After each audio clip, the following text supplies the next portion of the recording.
भांग के नशे में चूर रूहानी और गुरु अपनी सारी हदें भूल बैठे।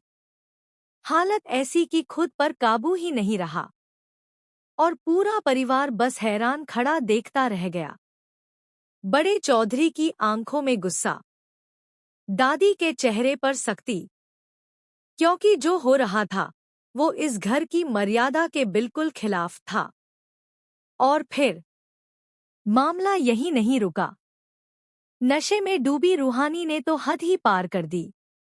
उसने बंटी को पकड़कर जबरदस्ती नचाना शुरू कर दिया, जैसे कोई तमाशा चल रहा हो।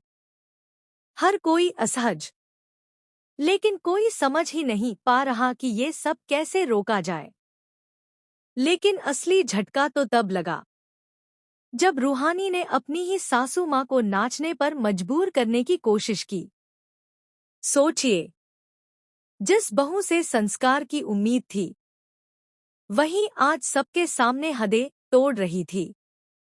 और फिर दादी के गाल खींचते हुए रूहानी ने जो किया, उसने पूरे माहौल को शर्मिंदगी में बदल दिया। हंसी नहीं, अब हर तरफ सिर्फ सन्नाटा था, और उस सन्नाटे में छुपा हुआ गुस्सा, जो किसी भी पल फट सकता था। लेकिन ये सब यूं ही नहीं हुआ। इस पूरे खेल के पीछे थी ललिता मामी। हाँ, वही ललिता मामी, जिसने चाल इतनी चुपके से चली कि किसी को शक तक नहीं हुआ। घर की लाइट जाना, माहौल का बिगड़ना, और फिर ये बेकाबू हरकतें, सब कुछ उसी प्लान का हिस्सा था।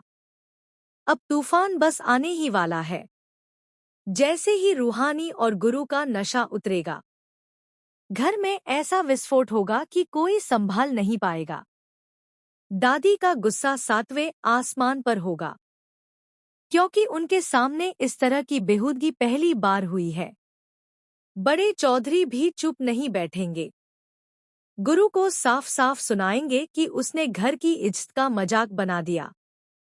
और जब रूहानी को होश आएगा, तो उसे अपनी हरकतें याद आएंगी, और वही यादें उसे अंदर से तोड़ देंगी।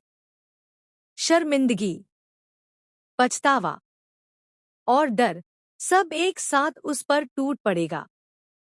गुरु भी हैरान रह जाएगा कि आखिर नशे में उसने क्या क्या कर दिया।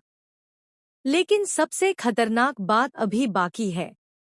ललिता मामी अंदर ही अंदर मुस्कुरा रही है। उसका प्लान कामयाब होता दिख रहा है।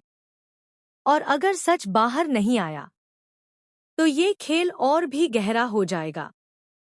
अब सवाल ये है, क्या दादी और बड़े चौधरी इस साजिश का सच जान पाएंगे, या फिर रूहानी और गुरु ही बन जाएंगे इस खेल के सबसे बड़े शिकार? कमेंट में बताओ, क्या